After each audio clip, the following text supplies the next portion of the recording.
በሃይማኖት ተቋማት መገናኛ ብዙሃን የሰላም ሚና ላይ ያተኮረ መድረክ ተካሄደ።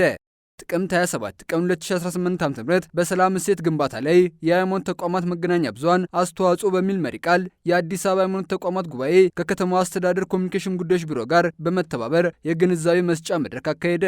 በመድረኩ የመግቢያ ንግግር ያደርጉት የአዲስ አበባ ሃይማኖት ተቋማት ጉባኤ ዋና ጸሐፊ መጋቤ ታምራት አበጋዝ መገናኛ ብዙሃን በሰላም ተልዕኮ ውስጥ ጉልህ ሚና ያለው መሆኑን በማመላከት የሃይማኖት መገናኛ ብዙሃን ካስተምሯቸው በተጨማሪ የሚያስተላልፉ መልእክት ተጽዕኖ ከፍተኛ በመሆኑ በጋራ መስራቱ ለሀገር የሚጠቅም መሆኑን አመላክተዋል።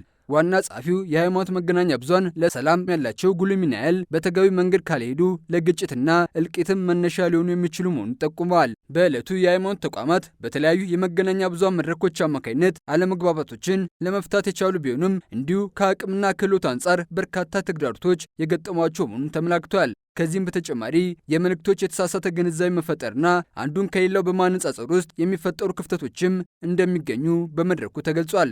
ተግዳሮቶችን ለመቅረፍም ከሃይማኖት መገናኛ ብዙሃን ተቋማቱ ኮሚቴ በማዋቀር ስልጠናዎችን ጨምሮ ሌሎች ድጋፎች እንዲሰጡ ማድረግ እንደ መፍትሄ ሀሳብ ሆኖ ቀርቧል። የሃይማኖት ተቋማት ጋዜጠኞችም ስራዎቻቸው ሌላውን በማይነካ መልኩና ሰላም በጠበቀ ሁኔታ ማቅረብ እንዳለባቸው ተመላክቷል። ሰላም የሃይማኖት መገለጫ በመሆኑ የመገናኛ ብዙሃኑ በዚህ ላይ ይበልጥ በማተኮር ሊሰሩ እንደሚገቡ ተገልጿል።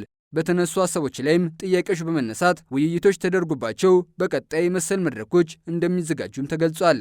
በሰላም እሴት ግንባታ ላይ የሃይማኖት ተቋማት መገናኛ ብዙሃን አስተዋጽኦ በሚል መሪ ቃል በተዘጋጁ የግንዛቤ መስጫ መድረክ የአዲስ አበባ ከተማ አስተዳደር ምክትል ቢሮ እንዲሁም የከተማዋ ሰላምና ጸጥታና ኮሚኒኬሽን ቢሮ አመራር አካላት፣ የአዲስ አበባ የሃይማኖት ተቋማት ጉባኤ ዋና ጸሐፊ መጋቤ ታምራት አበጋዝ፣ የበርካታ ቤተ እምነት ሚዲያ ተወካዮች እንዲሁም የከተማዋ በርካታ ክፍለ ከተሞች ተወካዮች ተሳትፈዋል።